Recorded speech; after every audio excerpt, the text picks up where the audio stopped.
Yang saya kasih tuan-tuan imam, tuan-tuan Bilal, tuan-tuan hadirin hadirat yang dirahmati Allah, bersama peneraju Masjid An-Nur. Alhamdulillah, malam ni kita sambung sikit lagi tentang surah Yasin, berkaitan dengan hal-hal berkaitan dengan pembacaan dalam surah Yasin. Saya sambung yang lepas. Tuan-tuan dan puan dikasihi yang dirahmati Allah Subhanahu Wa Taala, surah Yasin baru ni nisfu Syaban. Kita baca 3 kali kan? 3 kali kita baca. Itu amalan para ulama yang menyatakan keharusan kita melakukan bacaan Yasin 3 kali dengan hajatnya. InsyaAllah mudah-mudahan Allah kabulkan hajat kita, kerana pada masa itulah kita berhajat sangat kepada hal-hal berkaitan dengan amalan kita, supaya diangkat buku amalan kita dalam keadaan yang selesa isinya dengan kebajikannya, dengan amal ibadah kita. Dan waktu kita nak memohon kepada Allah SWT tu, kita sertai dengan keberkatan bacaan surah Yasin. Begitu ya. Alhamdulillah. Jadi maknanya, bila kita membaca surah Yasin pada nisfu Syaban itu bukanlah bermaksud kepada kita ini mewajibkan baca Yasin tu 3 kali. Bukan itu maksud dia. Kita nak mengambil, para ulama mengambil keberkatan daripada surah Yasin itu sendiri yang merupakan hati Al-Quran itu, supaya kita dapat membacanya dengan cermat, betul, dan Allah dengar apa yang kita baca, dan Allah beri perhatian dengan apa yang kita baca. Ini penting tuan-tuan yang dikasihi, yang dirahmati Allah. Kenapa? Kita tak naklah bacaan kita bacaan yang tidak berubah. Sentiasa ada berlaku kerosakan bacaan. Yang paling teruk sekali kalau kerosakan itu merupakan kerosakan yang besar, mengakibatkan batal bacaan kita. Maka kita perbaiki, sebab kita baca sentiasa. Itu beza tu kan? Kita sentiasa baca. Dia tak sama dengan kita tak membaca. Tak sama. Bila kita membaca ayat Quran itu, pastinya kita akan membaca dengan sebaik-baik bacaan. Kalaulah sampai kepada hal-hal yang mengakibatkan kita tidak mampu untuk memperbaiki bacaan itu dengan sebaiknya, mungkin kita tak mampulah. Kerana barangkali kita ada masalah lidah, sukar nak menyebut baris. Kadang-kadang pun berlaku begitu ya. Kalau dah sampai begitu, barulah kita serah kepada Allah SWT. Selama mana kita boleh baiki, baikilah. Macam tu. Ya. Selama mana kita ada peluang untuk mempelajari, memperbaiki bacaan, kita baikilah. Begitu juga selama mana kita ada peluang untuk memahami ayat-ayat Allah ini untuk kita amalkan dalam kehidupan kita, pun kita berada dalam ruang-ruang yang luas untuk kita lakukan. Kita ada masa, insya-Allah. Baik. Yang lepas saya sampai ayat yang ketiga kan? Betul. Ini masuk ayat keempat lah. Keempat. Baik. Surah Yasin ayat yang keempat.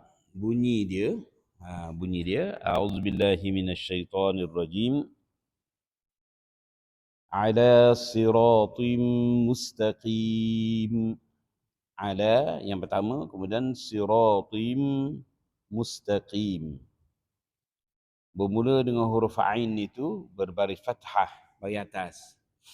Huruf ain ini seperti mana yang saya telah terangkan sebelum ini, dia merupakan huruf yang kadang-kala apabila orang-orang kita, orang Melayu ni menyebut huruf ain ni, dia kebanyakan naik ke hidung. Naik ke hidung. Pada makhrajnya pun tak berapa tepat, dia naik ke hidung. Jadi dia tak bunyi sepatutnya ala, tapi bunyi ala. Dia bunyi a. menghidung pada bacaan huruf ain itu. Sedangkan makhraj huruf ain itu berduduknya di tengah halqum. Dan saya juga nyatakan bahawa tidak ada satu huruf pun, huruf Quran yang akan keluar ikut hidung, tak ada. Alif sampai ya tu kalau berbaris, contoh abata sampai ya tu semuanya ikut rongga mulut keluarnya. Tidak ada satu huruf pun yang berbaris keluar ikut hidung. Jadi bila keluar ke hidung tu kurang tepat lah, kurang tepat. Tapi tidak menjejaskan daripada sudut kesahan bacaan ataupun bacaan tu sah, cuma kurang fasih. Ini kena baikilah. Huruf ain contoh ya. Huruf ain itu di tengah halkum. Jadi ala ya, huruf a kita sebut di bawah atas la. Tekankan sikitlah. Kalau kita tak tekan akan jadi huruf alif pula atau hamzah. Kalau kita sebut ala tu huruf hamzah. Kalau sebut ala, bacaan itu dikira batal. Tak sah bacaan itu. Bila tak sah maknanya ibadah kita membaca untuk ayat ini tak sah lah. Kena ulang balik, betulkan dia. Sepatutnya hurufnya ada di tengah halqum. Ada ya begitu ya, ada. Baik. Saya selalu meletakkan wazan untuk bacaan. Nak membaca huruf-huruf ini tergolong dalam huruf disebut sebagai huruf yang sifat berlawanannya ialah huruf yang sifat istifal. Istifal maknanya bunyi rendah ya. Saya menggunakan wazan abata biasanya. Abata. Jadi abata kalau huruf ain kita selaraskan bunyinya. Abata begitu. Ya, abata begitu. Jadi tak berlakulah abata tak ada dah lah. Kalau abata tu dah bunyi naik ke hidung lah. Jadi tidak ada bunyi naik ke hidung. Dia abata cukup mulut betul?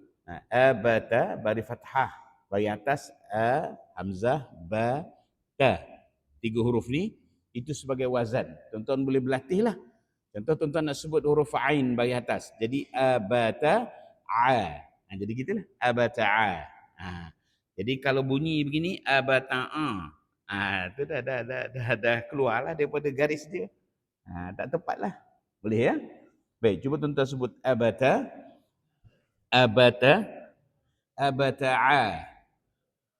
ikut mulutnya. Abata tengah halkum ya. Jadi jangan lagi bunyi abata itu jadi ala tu, bukan ala. Jadi abata ala. Gitu ya. Cuba tuan-tuan sebut ada la. Nak sebut la pun sama. La tu huruf istifal juga. Jadi boleh gunakan wazan abata tadi. Abata la. Abata la. Ala. Itu sebutan dia. Untuk ayat yang keempat ini. Surah Yasin. Baik. Cuba tuan-tuan sebut ala. Aywa. Kemudian siratin. Huruf sad ini dialah huruf yang lawan huruf sifal. Sifatnya dipanggil isti'la. Isti'la ini bunyi tinggi. Kalau istifal tadi abatala abata'a tadi huruf yang bunyi rendah. Yang ni lawan ni, huruf sad ni bunyi isti'la. Isti'la tu tinggi. Jadi bila tinggi bunyinya berbeza sedikit supaya nak membezakan dengan huruf sin. Huruf sad, huruf sin, huruf zai. 3 huruf ni duduk pada makhraj yang sama, tempat yang keluar sama. Yang membezakannya hanya sifat saja. Kalau sifat ni kita tak boleh beza, kita takut sebut huruf sin, huruf sad jadi huruf sin. Kalau dalam Fatihah ada ni sirata ni. Jadi huruf sad itu bagi bawah. Dia ada lagi keterangan yang lain seperti mana huruf-huruf yang bersifat isti'ala ni ketika ia berbaris atas Dan ketika mana contoh huruf sod, kalau dia bagi atas ada maddul alif. Bagi atas, panjang kan? So, tu kedudukannya bunyi yang paling level atas sekali. Maratib dia, tertib dia. Kalau dia bagi depan, dia jatuh nombor 2. Kalau so, su. Jadi su pula nombor 2. Dia tak boleh jadi so, kuek benar pula, tak. Sebab dia dah jatuh martabat nombor 2 bunyi dia. Kalau dia bagi bawah, huruf isti'la, huruf sod ini salah satunya, dia sudah jatuh juga martabatnya bawah lagi. Dia tidak boleh baca dengan soi. Dengan nak bunyi kontaba, bunyi soi. Dengan soi, tak betul. Dia bunyi si, tapi kedudukan kita punya sifat nak menyebut huruf ini ketika baris bawah ni, maka kita kena itbaq. Huruf sod ni ada satu sifat namanya itbaq. Itbaq ni maknanya dia melekat atau mendempik lidah kita tu. Maksudnya macam mana? Kalau kita sebut huruf sin bagi bawah, cuba tuan-tuan sebut sin, si. Betul? Si, cuba sin bagi bawah, si. Tu si, sin kan? Kalau sod, nak beza dengan sin, kita kena itbaq. Itbaq tu maksudnya apa? Tepi lidah kita ni, kiri kanan ni, tepi lidah kita daripada tengah lidah, bawa ke depan. Tepi ni, kena naik melekat dekat lelangit keras kita. Lelangit keras kita kat mana tuan? Bahagian depan yang mengurutu tu. Kalau kita pegang rasa geli tu, tu lelangit keras tu. Ya. Dia lelangit kita dalam mulut kita ni, depan tu keras. Dia mengurutu sikit kan. Dia makin ke belakang makin lembut, makin lembut, makin lembut lelangit kita ni, ya. Yang Allah ciptakan. Dia banyak kegunaan tu, ya, dalam sains banyak. Dia nak nyatakan tentang lelangit yang Allah jadikan tu pun berbeza fungsi dia, ya. Tapi untuk huruf sad ini, tepi lidah kita kiri kanan ni, kita nak menyebut si ni, tepi ni naikkan ke atas, melekat di atas. Cuba sebut si, sirata, sirata. Tak perlu muncung, jangan muncung sirat, jangan sirat kan. Mulut tak perlu muncung. Ini baris bawah. Ini baris bawah tak perlu muncungkan mulut. Masa bila nak muncungkan mulut huruf berbaris? Ketika baris depan saja. Ini baris bawah, jangan muncung Jangan sirat pula. Bukan, dia mulut tu dalam keadaan yang sengih sikit. Dan tepi lidah kita naik melekat dekat lelangit. Cuba sirata. Sirata. Baru bunyi sad. Sirata, ya. Sirata. Baik. Itu sad selesai. Bunyikanlah sifat yang disebut sebagai sifat sofirnya ada. Sofir itu maknanya bunyi seperti angsa, kata ulama tajwid. Bunyi angsa. Kalau sad tu mati, jelas bunyi dia. Aus, bunyi aus. Itu bunyi angsa. Kemudian dia ada sifat yang disebut sebagai sifat hamas. Ada angin sikit. Ketika dia berbaris, dia tidaklah sekuat sebagaimana bunyi ketika dia mati ataupun bersabdu. Sebab dalam huruf ini, nak menyebut huruf ini daripada sudut bunyinya itu pun ada maratibnya atau tertibnya. Huruf ini ketika dia berbaris, ketika huruf berbaris, semua huruf, kalau dia berbaris, dia tidak menyatakan begitu jelas sifat-sifat yang lemah di dalamnya ketika dia baris. Tapi ketika dia mati, nyata bunyinya. Dan ketika dia bersabdu, lebih lagi nyata sifatnya semua akan terbongkar. Ini huruf, ya. Jadi huruf sad tu tadi tak adalah bunyi sampai suiro, berio benar, tak payah tuan-tuan. Cukup sekadar itbaq dan bunyi baris bawah yang betul. Ada sedikit bunyi isti'ala yang kekal. Jadi sirata. Jangan bunyi soirata. Kadang soiro dengan siap muncung-muncung lagi kan. Tak payah muncung sebab ini baris bawah. Jadi si saja. Sirata, ya, si, ya. Baik. Kemudian huruf ra. Ra ni dia asalnya huruf yang istifal. Huruf yang rendah. Merendah bunyi dia. Sama macam wazan abatara sebenarnya. Tapi di dalam bacaan kita, Hafs an Asim, ra ni bagi atas, dia akan baca dengan tafkhim. Tafkhim ni tebal. Bunyi tebal. Jadi tak boleh baca ra. Jangan baca sira. Bukan sirah. Dia kena baca siro. Dia tebal. Bunyi ro, bukan ra. Asal memang ra. Asal memang ra. Sebab dia huruf yang istifal. Tapi oleh kerana dianya ada satu hukum yang tersendiri bagi huruf ra berbaris atas atau yang sama waktu dengannya, maka dia kena baca tebal. Dia panggil tafkhim. Disebut sira. Jangan baca sira. Betul juga bismillahirrahmanirrahim. Ra. Jangan baca bismillahirrahmanirrahim. Ya.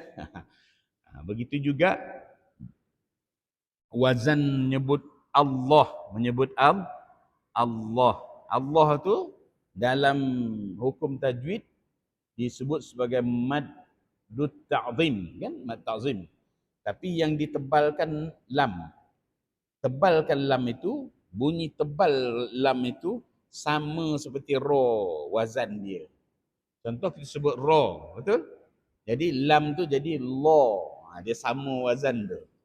Cuma dalam bacaan huruf lam ini, panggilan dia yang tebal itu tak dinamakan tafkhim. Lam ini dinamakan sebagai taghlidh. Taghlidh ni maknanya bunyi tebal lam. Kalau ra bunyi tebal, ra. Wazan o, betul? Ra. Kalau lam, la. Jadi nak sebut perkataan Allah, dia bunyi itulah sama je. Dia punya wazan dia tu sama. Nama dia lain-lain. Ya? Di sini huruf ra, begitu saja ya. Jangan baca lebih pada itulah. Siro, lebih mana tu? Sebab kita muncungkan bibi, betul? Siro, jangan siro. Dia bagi atas. Jangan muncung. Siro, macam tu je. Siro, mulut tu tak, jangan muncungkan. Jangan siro, ya. Dia siro. Mulut jangan muncung sebab ra ni baris apa? Baris atas. Pegang bunyi baris ini bergantung kepada keadaan baris dia. Nak bunyikan tu keadaan baris dia mulut ini. Kalau baris atas, mulut tu dalam keadaan yang seperti biasa saja. Kalau huruf itu bersifat istifal, mulut itu 1/3 je bukaan dia, kecil saja. Kalau huruf itu bersifat isti'la, dia besar sikit daripada huruf yang bersifat istifal. Kalau huruf tu berbaris depan, kena muncung sikit tuan-tuan. Baru dia tepat bunyi huruf kita sebut. Kalau tak muncung, tak tepat punya. Mesti tak tepat lah. Begitu ya. Tapi bacaan tu sah. Cuma barisnya kurang tepat. Ya. Baik, siro ya, siro. Tuan-tuan lepas ni jangan muncung dua-dua ni tu. Jangan siro. Mulut keadaan biasa je. Siro, ya, tengok mulut saya. Siro, bunyi saja tebal tapi dia tidak perlu muncung. Apa dalilnya? Kerana dia baris fathah, kerana dia baris atas, bukan baris depan. Kalau baris depan, yes, kena muncung. Kemudian huruf ta, baris 2. Ta baris 2 jumpa dengan mim. Dia sudah jadi idgham ma'al ghunnah, betul? Idgham ma'al ghunnah. Huruf ta ni tuan-tuan, huruf ta ni adalah salah satu daripada 29 huruf hijaiyah, ada 29 huruf hijaiyah. Ta ni adalah satu huruf yang memiliki semua sifat berlawanan yang kuat. Dia sifat kuat dia ada pada dia. Dia aqwa, dia paling kuat. Huruf yang paling kuat dalam huruf-huruf Quran ialah huruf ta. Huruf ta ni makhrajnya sama dengan ta, hujung lidah di pangkal gigi sebelah atas. Ada 3 huruf situ. Ta, ta dan dal. Ta, ta dan dal. Hujung lidah di pangkal gigi sebelah atas. Cuma ta ni perbezaan dia, huruf ni adalah huruf yang isti'la. Kalau ta, istifal, bunyi rendah. Ta, ta, ta, ta. Beza bunyi tu kan? Jangan siratal ladzi. Habis tuan-tuan. Jadi tah tu. Jangan baca siratal ladzina an'amta alaihim surah Fatihah. Tukar jadi ta tu. Dia sirata. Baik. Saya dah maklum tadi, huruf isti'ala ni ada martabatnya kalau berbaris. Ta ni huruf isti'ala bunyi-bunyi tinggi. Kalau dia baris atas ada maddul alif tu paling kuat sekali bunyi dia. To, bunyi to, i'in, bunyi paling tinggi sekali lah. Level dia, ya, maratib atau martabat dia. Kalau dia baris depan, dia jatuh nombor 2. Tu. Muncul kan? Tu wa turi sinin wa turi sinin wa turi sinin, jadi ya sebutan dia. Kalau dia baris bawah, dia jatuh level nombor 3. Jadi ti. Namun begitu, ada namun dia. Huruf ta ni memiliki semua sifat kuat. Bila dia memiliki sifat kuat, maka huruf ta ni ketika dia baris bawah sekalipun, berbaris bawah, dia tetap menampakkan dia tu kuat. Jadi siratim, mesti bunyi tim gitu ya. Dia bunyinya memang kuat lagi. Jangan baca siratim. Siratim tu tukar jadi huruf ta. Baik. Huruf ta. Macam mana kita nak membunyikan dia baris bawah 2 ni, baris bawah kita kira kan, sebab walaupun baris 2 tapi baris bawah sepatutnya bunyinya itu kita anggarkan lebih rendah. Tapi kalau kerana ta ni huruf yang paling kuat sifat di antara semua huruf, maka bunyinya tak mau kalah.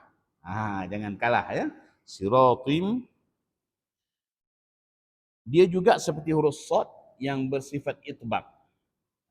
Semasa tuan-tuan nak sebut siratim tu, nak sebut sebelum berlaku bunyi tim tu, kita punya tepi lidah ni daripada tengah ni kiri kanan dia naik ke atas, melekek-lekek lelangit gitu, ataupun di pangkal gusi ataupun di kawasan gusi.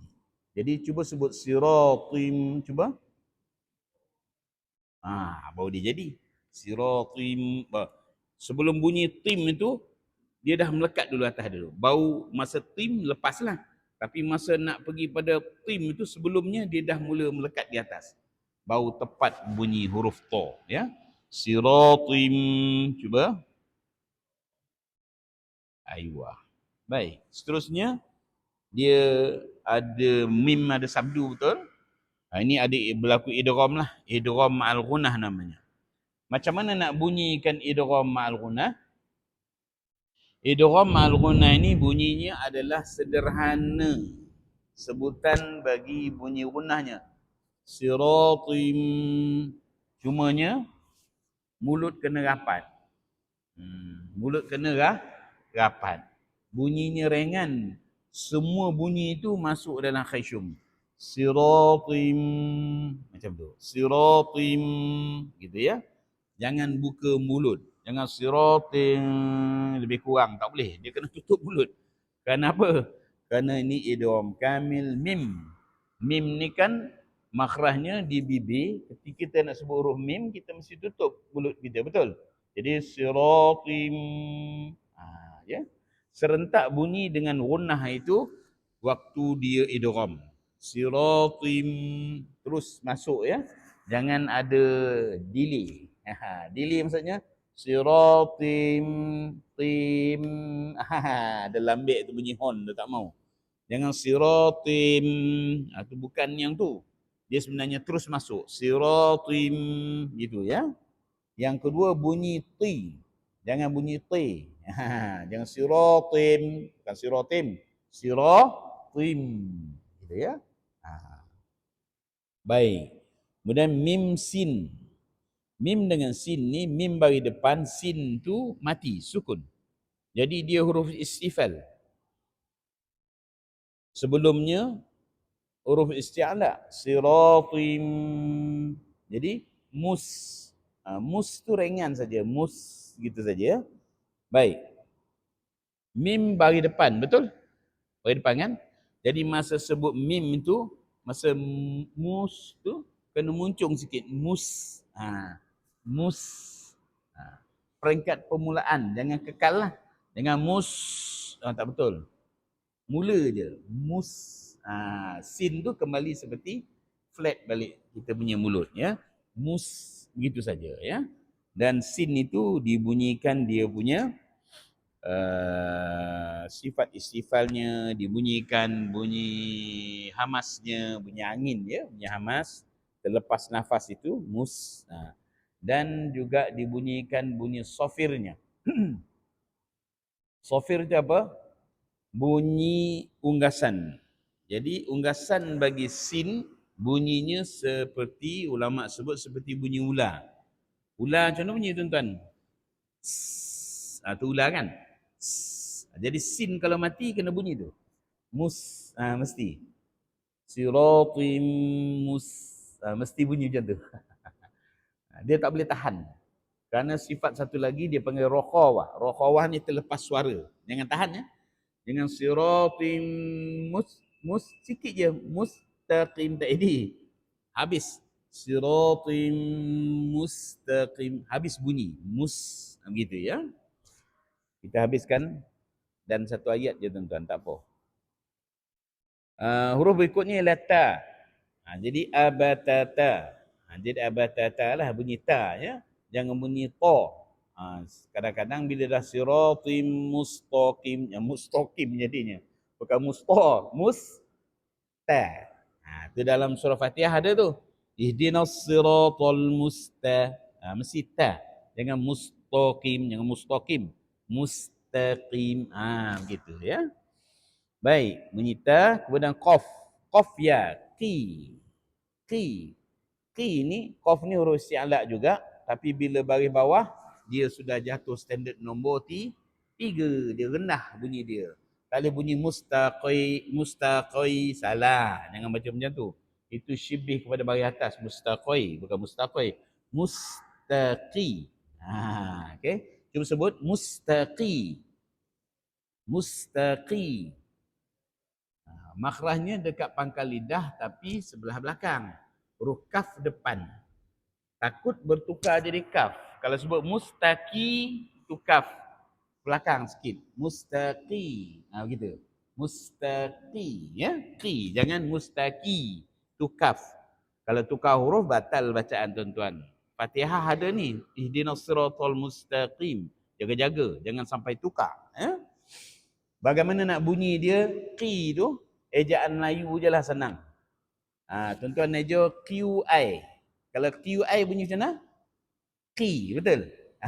Jadi mustaqi, begitu. Kalau KI, mustaqi, betul? Itu kaf, salah. Ni QI, mustaqi. Belakang, dekat pangkal lidah tapi bahagian belakang, kaf di depan dia. Dan akhirnya dimati dengan mim. Jadi tutup mulut lah. Ala siratim mustaqim. Mustaqim, qi itu boleh baca 2, qi boleh baca dengan 4, qi itu boleh baca dengan 6. Sebab namanya hukum ialah mad arid disukun. Baik tuan-tuan, sebelum kita tutup, mari kita baca ayat ini. Betulkan baris, betulkan bunyi huruf, betulkan sifatnya supaya sempurna. Ya. Tuan-tuan ikut saya, silakan. A'udzubillahi minasyaitonirrajim. Ala siratim mustaqim. Ala siratim mustaqim. Ala siratim mustaqim.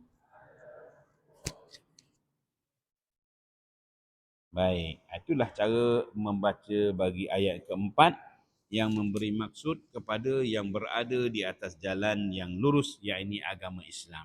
Ya, insya-Allah. Kalau baca mustaqim, itu bukan lurus.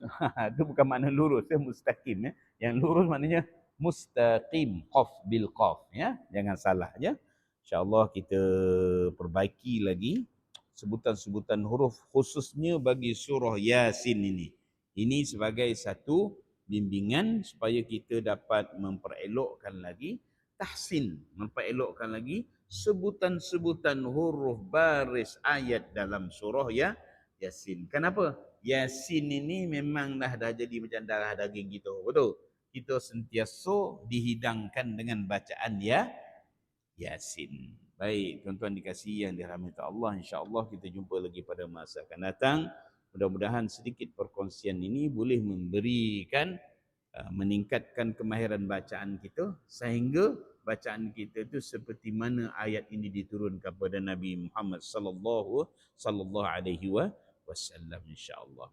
Baik tuan-tuan, kita sudahi majlis kita dengan tangguhkan dengan tasbih kafarah dan suratul Asr. Subhanakallah bihamdika asyhadu an la ilaha illa anta astaghfiruka wa atubu ilaik. Bismillahirrahmanirrahim. Wal 'asr innal insana lafi khusr illa alladhina amanu wa 'amilus solihat wa tawasaw bil haqqi wa tawasaw bis sabr. Sadaqallahul azim. Hadza wa billahi taufiq wal hidayah. Wassalamu alaikum warahmatullahi wabarakatuh.